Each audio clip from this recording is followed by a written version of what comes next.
La douleur, c'est dans ta tête. Vous avez probablement déjà entendu cette phrase durant votre enfance. Eh bien, ce n'est pas totalement faux. Il se trouve que nous sommes en fait équipés d'un système d'alarme qui a pour but de protéger notre intégrité physique, que nous appelons la nociception. Au niveau de notre peau, il existe différents récepteurs sensoriels ayant chacun des rôles spécifiques. Tout comme le toucher possède ses propres récepteurs sensoriels, pour la douleur, nous possédons ce que nous appelons des nocicepteurs. Voici un nocicepteur. Comme tout neurone, il est composé d'un axone, d'un corps cellulaire, de dendrites et d'une terminaison axonale. Les dendrites et la terminaison axonale sont des zones d'échange de l'information. L'information circule toujours dans le même sens dans un neurone. Des dendrites vers la terminaison axonale. Ce neurone, il baigne dans un liquide qui est composé à 90% d'eau, que nous appelons le liquide interstitiel. Pour que le neurone puisse fonctionner correctement, il est nécessaire d'avoir une barrière entre l'intérieur du neurone et l'extérieur. On appelle cette barrière la membrane cellulaire. Dans ce liquide interstitiel, il y a de l'eau, mais ce n'est pas tout. Il y a également des ions qui peuvent soit porter une charge positive, soit une charge négative.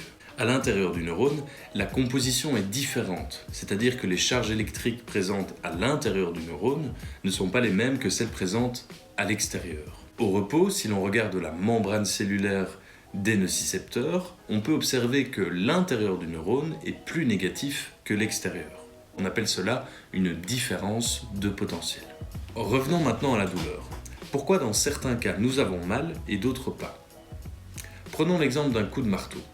Si vous tapez votre avant-bras très doucement avec un marteau, vous n'allez pas avoir mal.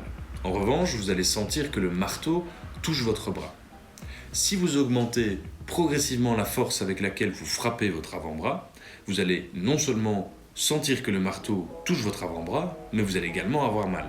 C'est parce que, dans le premier cas, la stimulation est assez forte pour activer vos récepteurs sensoriels, mais n'est pas assez forte pour activer vos nocicepteurs. Lorsqu'une stimulation devient potentiellement dangereuse pour notre corps, la membrane cellulaire des nocicepteurs se dépolarise. C'est-à-dire que la différence de potentiel entre l'intérieur du neurone et l'extérieur s'inverse. L'intérieur du neurone est pour un court instant plus positif que l'extérieur. Cette dépolarisation a pour effet de produire un message électrique que nous appelons le potentiel d'action. Ce signal électrique va alors se propager le long de la membrane cellulaire jusqu'à la moelle épinière, où il sera transmis à d'autres neurones qui le conduiront jusqu'au cerveau. Au niveau du cerveau, diverses régions vont s'activer afin de produire une réponse à ce message en provenance de la périphérie.